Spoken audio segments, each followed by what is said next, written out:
Hello, I am the tax guardian. This photo expresses I'm infuriated but not crazy. This is my blog. This concerns a book that I recently published. It's called The Tax Guardian. It contains postings on my blog for a 2-year period. Such things as the soda tax. Is it good or bad? The 15 defects of the health care bill. The demolition of the income tax. Now what that means is that prior to 1982, we had a correctly designed graduating income tax. Then it was reformed and flattened, and a lot of tax deductions, exemptions, and tax credits were added. Today, it does not support the federal government. That's why we have deficits. I recently checked my account at iUniverse. My book has been on the market for 3 months and I have not sold any copies. The publishing package that I purchased gave me 12 free books. I sent one to President Obama, since he is the central figure, and I asked him if he had any comments or criticisms that I would post it on my blog, my website. I sent 10 copies to different millionaires and billionaires, some of whom pledged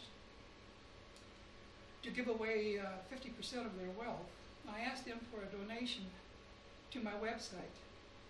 My goal is to create a nonprofit organization to act as a U.S. and world tax guardian. Now, I sent one book and a letter to Eli Broad. He has an estimated net worth of $6.3 billion according to Forbes. I said in the letter, Dear Mr. Eli Broad, I heard on 60 Minutes you wanted to give away most of your money before you die. Maybe you could contribute to my website, The Tax Guardian.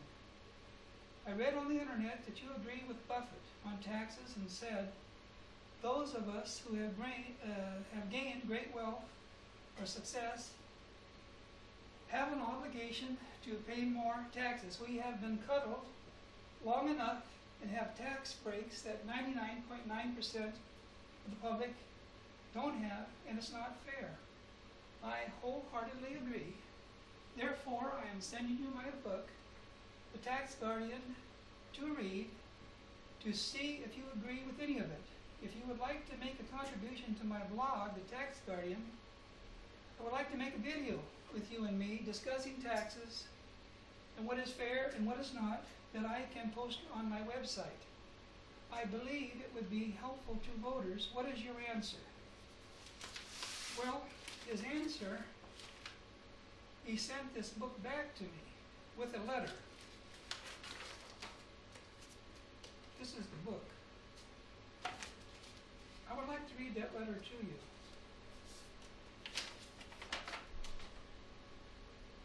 It says, Dear Mr. Picca, thank you for your letter.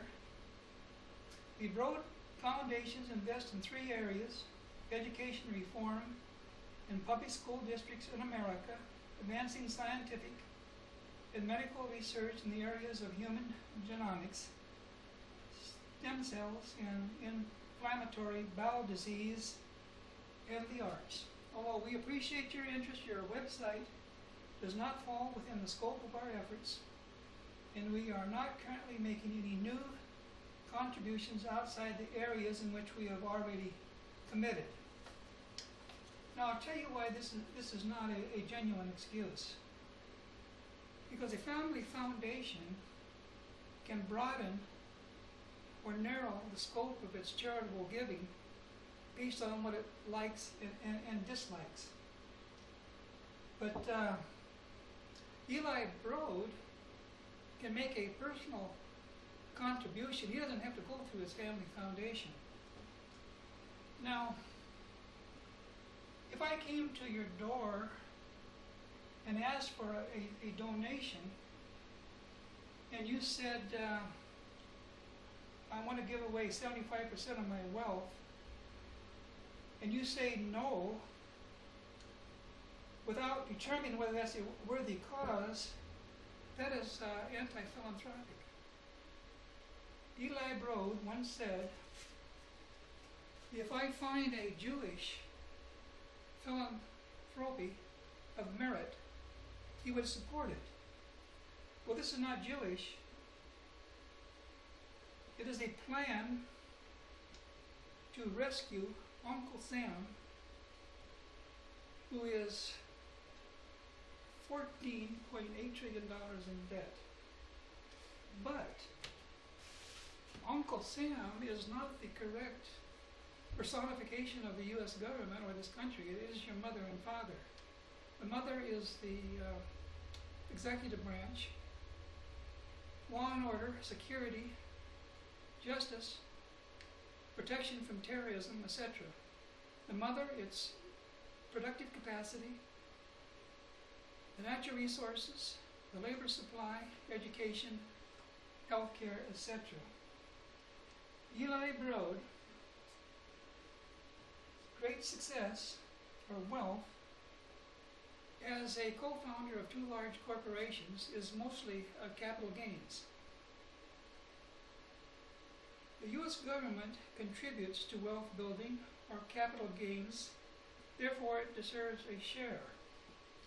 Now, if Eli Broad were to invest in Somalia, the Sudan, or Burundi, he could not achieve this great success because these countries do not have political stability, they do not have the resources, they do not have the infrastructure, they do not have security, the people do not have the money to buy his products. Now, how much capital gains would you pay for these things? Would it be 25%, 50, 75? If you made $1 billion, would you be satisfied with $250 million for the South? Well, America has all those things and more. But Eli Broad has paid little or no capital gains. Little because George Bush in 2003 reduced the capital gains tax to 15%. 15% for the U.S. government and 85% for the South is way out of balance. He paid no capital gains because Richard Nixon, the first year as president, enacted the tax code for taxing family foundations.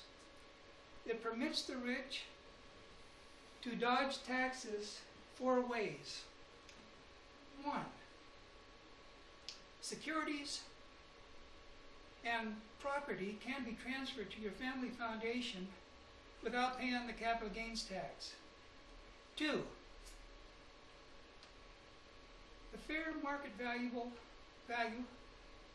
of the securities and property that you transfer to your family foundation can be used to deduct your adjusted gross income 20%, and the balance can be carried forward 5 years.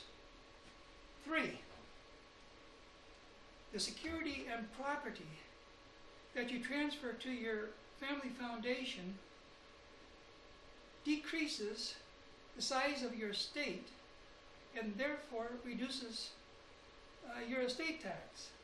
Number 4, the profits of a family foundation, capital gains, dividends, interest, and rent is exempt from the income tax. Now, Eli Broad says, yes, the rich have these unfair tax breaks, but on the other hand, he's saying no to getting rid of them. He's saying no to discussing taxes, what is fair and what is unfair, and he's saying no to getting this information to the public.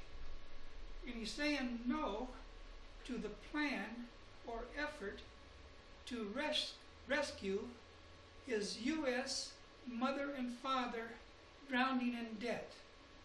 Now what he is interested in is giving $300 million to build a foundation to house and maintain his art collection, not to change the tax code so that the wealthy pay their fair share. For more information, visit my website, The Tax Guardian. Thank you.